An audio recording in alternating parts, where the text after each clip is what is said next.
Hello जी, आप देख रहे हैं खबर डिजिटल और मैं हूं बासित शहबाज। पाकिस्तान में कभी भी उस्ताद, नेशनलिस्ट या रैशनलिस्ट लोगों की या जो तालीम के शोबे से ताल्लुक़ रखते हैं या कोई नज़रिया रखते हैं, उनकी कभी भी कदर जो है पाकिस्तान में नहीं की गई। और यही वाक़या जो है वो जुमे के रोज़ देखने को पेश आया जब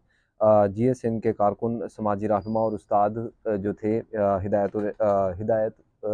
लोहार साहब, उनको फायरिंग करके जो है वो कत्ल कर दिया गया। जुमे के रोज़ ये फायरिंग की गई और 17 अप्रैल 2017 से इससे कबल भी वो जो है वो जबरी तौर पर जो है वो लापता रहे थे, क्योंकि रियासत पाकिस्तान जो है वो अगर किसी चीज़ में आगे है तो सबसे ज़्यादा जो तारीफ़ की जाती है और सबसे ज़्यादा जो चीज़ें सामने रखी जाती हैं वो लापता और जबरी गुमशुदगियों का मामला है, जबकि वो भी 2017 में जो है अप्रैल के महीने में लापता रहे। उनकी बेटियां जो थीं, दोनों सोठ और सस्सी जो है, उन्होंने कई सालों तक उनकी बाजियाबी के लिए जदोजहद की। और इस वीलॉग में हमने देखना ये है कि जीएसएन तहरीक है क्या, और ये किस तरह लीड कर रहा है, किस तरह लीड की गई। जीएम सैयद साहब कौन थे? जो जीएसएन तहरीक थी, जिन्होंने ये जो आइडिया दिया जीएसएन तहरीक का, वो क्या थी? और ये बलूचिस्तान के पर्सपेक्टिव से अगर आज़ादी की बात करें तो जीएस हिंद जो है वो एक अलहदगी पसंद तंजीम है, या आप ये कह लें कि तहरीक है। वो बलूचिस्तान के अंदर चलने वाली तहरीकों से किस तरह मुख्तलिफ है। तो ये अफसोसनाक वाक़या था जो हिदायत लोहार साहब के साथ पेश आया। और उसके बाद जो है नसीराबाद लाड़काना बाईपास पर उनकी लाश को रख के एहतजाज किया गया, और उसके बाद उनको जो है वो दफना दिया गया जीएम सैयद साहब के पहलू में। जीएम सैयद साहब जो थे, गुलाम मुर्तज़ा सैयद साहब, वो नेशनलिस्ट लीडर थे और कायद-ए-आज़म के बड़े करीब समझे जाते थे। ये सिंध मुत्तहिदा महाज़ जो है, इस तहरीक का आगाज़ किस तरह होता है, और पाकिस्तान में अलहदगी पसंद तंजीमें जो हैं वो इतनी उभर के सामने क्यों आ रही हैं? इससे कबल जो है, जैसे मैंने आपको बताया, हिदायत लोहार साहब का जो है उन्हें कत्ल कर दिया जाता है फायरिंग के अंदर, जबकि उससे पहले वो लापता भी रहे। वो एक उस्ताद थे और अच्छा खासा जो है वो नॉलेज चीज़ों का रखते थे, रैशनलिस्ट थे एक, और ऊपर से नेशनलिस्ट भी थे अपनी कौम को लेके। आगे चलें, आपको बताएँ कि कौम परस्तों का ये इल्ज़ाम है कि पाकिस्तानी एजेंसियाँ इनमें जो है वो मुलव्विस हैं। उनकी जानिब से उनको पहले जबरी तौर पर लापता किया जाता है, और उसके बाद जो है कुछ आज से 1-2 रोज़ पहले जो है उनको कत्ल कर दिया जाता है फायरिंग करके। इसके अलावा एमनेस्टी इंटरनेशनल, जो इंटरनेशनल इदारा है, उसके अलावा Pakistan human right of commission जो है, उन्होंने भी इसकी भरपूर जो है वो एहतजाज किया है इसके ऊपर और इंक्वायरी का मुतालबा किया है। जबकि हैरत की बात ये है कि एक तहरीक जो पाकिस्तान में जन्म ले रही है, आप बलूचिस्तान को तो पाकिस्तान से अलग रखते हो, जबकि सिंध के अंदर जो तहरीकें चल रही हैं, आप उनका भी ज़िक्र नहीं करते हो। पाकिस्तानी मीडिया और शायद ही बहुत कम लोग होंगे जो जीएम सैयद साहब को जो है वो जानते होंगे, क्योंकि हमें वो लीडर चाहिए जो सिर्फ़ अम्यूज़मेंट के ऊपर बात करते हों, जो हमें अम्यूज़ करते हों, जिनके टिकटॉक के ऊपर अच्छे व्यूज़ आते हो और चलते हुए जो है 3-4 शॉर्ट्स जो हैं उनके अच्छे निकलते हो, नॉलेजेबल बात या जो एक अप्रोच है, ये आइडियोलॉजी देने वाले लोग जो हैं वो हम लोगों को एज़ अ नेशन चाहिए ही नहीं। पाकिस्तानी मीडिया इसके ऊपर खामोश है, हैरानगी की बात है, और उन लोगों के लिए हैरानगी की बात होगी जो मीडिया में काम नहीं करते, क्योंकि हमें तो पता है कि मीडिया किस तरह डील करता है और गेट कीपर्स जो हैं वो किस तरह इन चीज़ों को रोकते हैं, जबकि इन चीज़ों को एड्रेस किया जाए तो ज़्यादा बेहतर तरीके से जो है वो हल हो सकती हैं। आगे चलें, आपको बताएँगे पाकिस्तान के सूबा सिंध में सिंधी कौम परस्तों पर कौम पस्त जो तंज़ीम है वो सरगर्म है। इसके अलावा बहुत सी जो है वो तंज़ीमें हैं, लेकिन जीएस सिंध मुत्तहिदा जो महाज़ है, जिसको हम जीएसएमएम कहते हैं, डबल एमबी कहते हैं, उसका जो है वो एक अलग ही नज़रिया निकल के सामने आया है। और सिंध में जो अलहदगी पसंद तहरीक है, वो तो गालिबन 1970 जब बलूचिस्तान के अंदर एक तहरीक चल रही थी, और उस दौरान जो है वो चीज़ें सामने आई, लापता अफराद जो है वो सिलसिला शुरू हुआ 1970 बलूचिस्तान के अंदर। वहीं से ये जो है इस तहरीक का भी आगाज़ हुआ, और मैं आगे जाके आपको बताऊँगा कि जीएम सैयद साहब ने 1973 के अंदर जब आइन पेश किया जा रहा था, तो भुट्टो साहब के साथ क्या वो मुनाज़रा हुआ उनका और किन चीज़ों के ऊपर बात की। इसमें मज़ाहमती रंग जो है वो गालिबन 1970 में इस तहरीक का आगाज़ हो गया था जीएम सैयद साहब की जानिब से, जिसको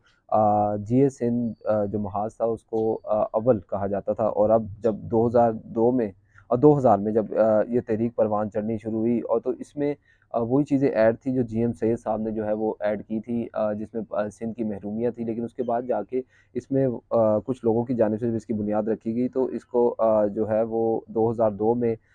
इसको जीए सिंध महाज का दूसरा जन्म हुआ। वो इस तरह से कि नवंबर 2002 में शफ़ी मोहम्मद बरफत की क़यादत में 2 दर्जन अफराद ने जो है जीए सिंध मुत्तहिदा महाज की बुनियाद रखी थी। इस तंज़ीम के आइन में वो तमाम निकात शामिल थे जो जीए सिंध तहरीक के बानी जीएम सैयद ने, जैसे मैंने आपको पहले बताया, वो जीएम सैयद साहब ने जो नज़रियात दिए थे इस तंज़ीम में, वो सब कुछ शामिल थे। लेकिन एक चीज़ का इजाफ़ा इसमें कर दिया गया जो थी मुज़ाहमत। मुज़ाहमत या फिर आप कह लें अस्करियत पसंदी। उसके बाद होता ये है कि सिंध के अंदर दादू में बिजली ट्रांसमिशन लाइन हो, हैदराबाद कोटरी और जामचोरों के रेलवे ट्रैक पर बम धमाके हों। इस सब की ज़िम्मेदारी जो है वो एसएलए ने जो है वो कबूल की थी, जिसका मुखफ़्फ़ जो जैसे बीएलए बलूचिस्तान लिबरेशन आर्मी है, वैसे ही जो है सिंध लिबरेशन आर्मी ने इसकी तमाम तर ज़िम्मेदारी कबूल की थी। ये वही वक़्त था जब बलूचिस्तान के अंदर जो है वो मुज़ाहमत जारी थी। बलोच जो रहनुमा थे या बलोच लोग थे वो मुज़ाहमत की बात करते हैं, जिसमें खैर बख्श मरी साहब थे, मेंगल साहब थे, गौस बख्श बिजिंजो साहब थे। वैसे ही जो है सिंध के अंदर भी तहरीक का आगाज़ हो गया। 2003 में गालिबन रियासती इदारे सरगर्म हुए और गुमशुदगियों का सिलसिला जो है वो सिंध में शुरू हुआ। ये उस पैमाने पर नहीं था, लेकिन 2005 में जो जीए सिंध मुत्तहिदा महाज के जो थे आपके वाइस चेयरमैन, उनको जो है समी को लापता कर दिया जाता है और फिर उनको ज़ख्मी हालत से वो एक इलाके से सिंध के मिलते हैं और वो ज़ख्मों की ताब ना लाते हुए वो फ़ौत हो जाते हैं। ये इस तंज़ीम के थे वाइस चेयरमैन थे। इसके बाद लोगों की हमदर्दियाँ जुड़ना शुरू हुई इनसे, इस तंज़ीम से। और कराची और जौनपुर में ये बाद में ये भी हुआ कि घर के अंदर जो है वो धमाका होता है और पुलिस की जानिब से कहा जाता है कि 2 जो लड़के थे या 2 इसी तंज़ीम के 2 लोग थे जिनका नाम मुमताज़ भुट्टो और ज़ुल्फ़िकार कलाची था, वो हलाक हुए हैं। जबकि अहले खाना की तरफ से इल्ज़ाम लगाया जाता है कि ये दोनों जो थे इनको बम धमाके में जो है वो मारा गया है पुलिस की जानिब से। तो पै दर पै ये सिलसिले जो है वो कराची के अंदर और सिंध के अंदर जो है वो शुरू होते हैं। इंटीरियर सिंध के अंदर ख़ास तौर के ऊपर, और गुमशुदगियों का सिलसिला जो है वो जैसे बलूचिस्तान में शुरू हुआ वैसे ही सिंध के अंदर भी शुरू होता है। फिर मुख्तलिफ मकामात से लाशें मिलना शुरू होती हैं और बलूचिस्तान की तरह जो है ये उसी तर्ज पे सेम कार्रवाई थी, लेकिन इसका फ़र्क ये था कि इसमें जो है इनकी तादाद कम थी। इतनी लाशों की तादाद नहीं थी जिस तरह बलूचिस्तान के अंदर जो है मस्कशुदा लाशें जो हैं वो मिलती रही हैं वक्तन फ़वक्तन, और आज भी जो है वो मिल रही हैं। नूरुल्लाह ने जो है वो जो इस तंज़ीम के एक रहनुमा थे नूरुल्लाह, तो उन्होंने बीबीसी को एक इंटरव्यू दिया था। उसमें उन्होंने बताया था कि रियासती इदारों ने हम पर फायरिंग की है। इस तंज़ीम के 3 से 4 लोग जो है वो सांगड़ जा रहे थे, जहाँ पर रास्ते में रोक कर इनके ऊपर उन्होंने इल्ज़ाम लगाया कि रियासती इदारों ने, ये बीबीसी को दिया हुआ इंटरव्यू उनका, आप जाके पढ़ सकते हैं, कि रियासती इदारों ने हम पर फायरिंग की और बाद में हमारी गाड़ी को आग लगा दी। इनमें ये बचने वाले नूरुल्लाह थे। उन्होंने बीबीसी को एक इंटरव्यू में बताया था। अब बात ये है कि इंतखाबात का बायकॉट जिसके इस तंज़ीम ने जो है मुकम्मल तौर पर सड़कों पर आने का और मुसल्लह जिदोजहद जो है जिदोजहद वो जारी रखने का फ़ैसला किया और इंतखाबात का बायकॉट किया, जबकि पाकिस्तानी रियासती इदारों की जानिब से भी इनके ऊपर पाबंदी आयद कर दी गई थी मुकम्मल तौर पे, और इनको पाकिस्तान की एक कलादम तंज़ीम के तौर पर जो है वो देखा जाने लगा था। जबकि जो पाबंदी के बाद था, जो इनके चेयरमैन थे जीए सिंध के जो मुत्तहिदा महाज के जो चेयरमैन थे शफ़ी बरफत, उन्होंने ये कहा था कि रियासत ने हमारी जिदोजहद को तस्लीम किया है और हम मज़ीद मज़बूत होंगे, यानी पाबंदी के बाद उनका ये बयान सामने आया था। जीए सिंध मुत्तहिदा महाज की बुनियाद जो है वो जीएम सैयद ने, यानी जीए सिंध मुत्तहिदा महाज अव्वल की जो बुनियाद है वो रखी थी जीएम सैयद साहब ने, और मकसद सूबे की खुद मुख्तारी के लिए जिदोजहद करना था उनका। उनको लगा था कि शायद पाकिस्तान में सिंध को उस तरह हकूक़ नहीं मिल रहे। इन्होंने क्या में पाकिस्तान के वक़्त सिंध असम्बली में सबसे पहले करारदाद पेश की थी। जैसे मैंने अपने वीडियो में पहले बताया कि कायद-ए-आज़म के बड़े करीबी थे और सिंध से पहले सियासी रहनुमा थे जिन्होंने कायद-ए-आज़म के हक़ में, पाकिस्तान के हक़ में सिंध असम्बली में करारदाद जो है वो इन्होंने पेश की थी, जो करारदाद थी। और फिर 1973 में सिंधु देश का नारा भी इन्होंने हैदराबाद के अंदर तलबा के एक फंक्शन में लगाया था और ये पेश किया था नज़रिया कि हम जो है सिंधु देश की बुनियाद रखेंगे। उसकी वजह क्या थी? सिंधी अदीब जो हैं और तारीख़ नवीस जो हैं ख़ादिम सुमरो, वो ये कहते हैं कि 1973 का आइन जब पेश किया जा रहा था, तो आइन साज़ी से पहले भुट्टो को, जो सीनियर सियासतदान थे जीएम सैयद साहब, उन्होंने सूबाई खुद मुख्तारी, मज़हबी शिद्दत पसंदी और डिक्टेटरशिप का रास्ता रोकने के लिए कुछ भुट्टो को तजावीज़ पेश की थी कि सिंध को हम इस तरह अलग होने से या इस तरह की तहरीकों से बचा सकते हैं। लेकिन जो क्योंकि ज़ुल्फ़िकार अली भुट्टो उस वक़्त अपनी ज़ोन में थे, पावर में थे और ताकत का नशा उस वक़्त अलहदा होता है, तो उन्होंने इन तमाम तजावीज़ को जो है वो मुस्तरद कर दिया था और उसको किसी खाते में नहीं लाए थे। जिसके बाद ये भी जो खालिद सुमरो साहब हैं, जो सिंधी अदीब हैं और तारीख नवीस, उन्होंने ये भी कहा था कि पार्लिमानी सियासत से जो GM सैयद साहब है वो बदज़न हो चुके थे और समझते थे कि पार्लिमानी सियासत के अंदर सिंध को उनका हक नहीं मिलेगा। अगर ये आज आप भी देख लें तो सिंध के अंदर जिस तरह इंटीरियर सिंध के अंदर वडेरा फ्यूडलिज्म है, वडेरा निज़ाम है, जिस तरह नाज़िम जोगियों को मार दिया जाता है या दीगर लोगों के साथ जो है उनको अपने डेरों के ऊपर या अपने जो खेत हैं या ज़मीनें हैं उनके ऊपर जिस तरह काम करवाया जाता है और किस तरह ख़वातीन के साथ वहाँ बिहेव किया जाता है, वो तमाम मिसालें आपके सामने आज पाकिस्तान में मौजूद हैं। मुख्तलिफ़ तरीके हैं यहाँ, लेकिन